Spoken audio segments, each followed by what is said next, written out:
I've been a massive fan of Lego and Star Wars since I was very young. There's lightsabers, there's spaceships, there's weird aliens.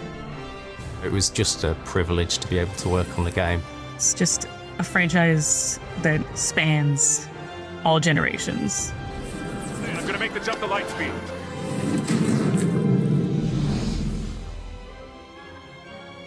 As soon as we started talking about doing a new Lego Star Wars game, the ambition swelled. Because as fans, we love all the movies, and to have the opportunity to tell the whole saga from episode 1 all the way through to episode 9, we knew we had to take it further than we'd ever been. We started off by having regular meetings with Lego and Lucasfilm, discussing just everything about the visual design of Star Wars, what makes a Star Wars game, how we might integrate Lego into this game. They gave us access to all of their libraries, which was the greatest thing to be able to dig into. The storytelling throughout Lego Star Wars is incredible and filled with jokes and funny moments, because in a Lego game, we have freedom. You can use the humour and we can spin it. So Han Solo is still being Han Solo, but he might have a banana instead of a blaster or something like that.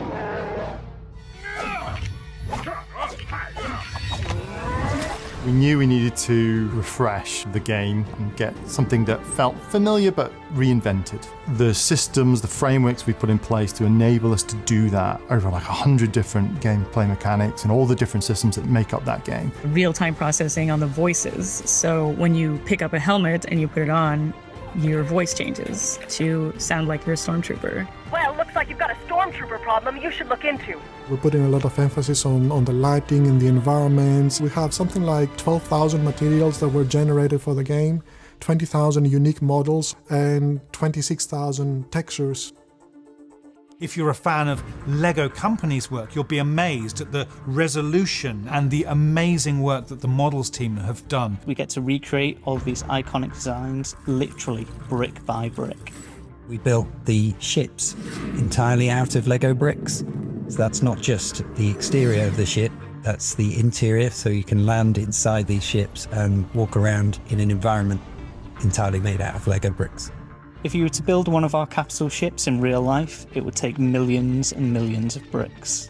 We've designed some of the characters that don't exist as physical models. What we would do is we'd look at the film reference and we'd take existing Lego creatures and characters that are similar, and then what we end up with is something that is as accurate as we could make it.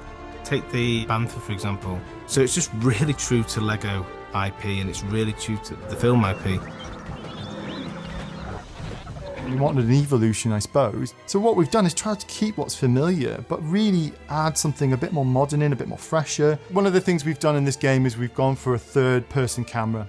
With the blaster combat in the game, we really wanted to make it feel more visceral. Now when you use the blaster combat, we bring the camera down, we get into this like third-person perspective, and it just really makes you feel like more in the action, which is pretty great.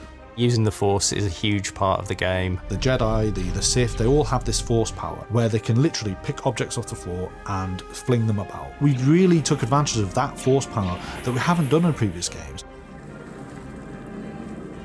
You can fly into space and there's like just interactions that'll happen. Giant ships like a Star Destroyer coming in. You can try and fight it and you go defeat it and you can capture it and take it over.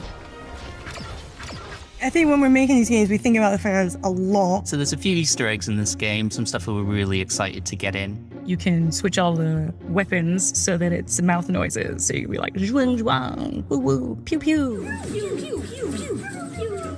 And of course, you might have heard of a little thing called mumble mode. So mumble mode is basically how the old Star Wars games were. We had to rely on animation, expression, and these sort of mumbles that mimicked the speech. It goes. Huh?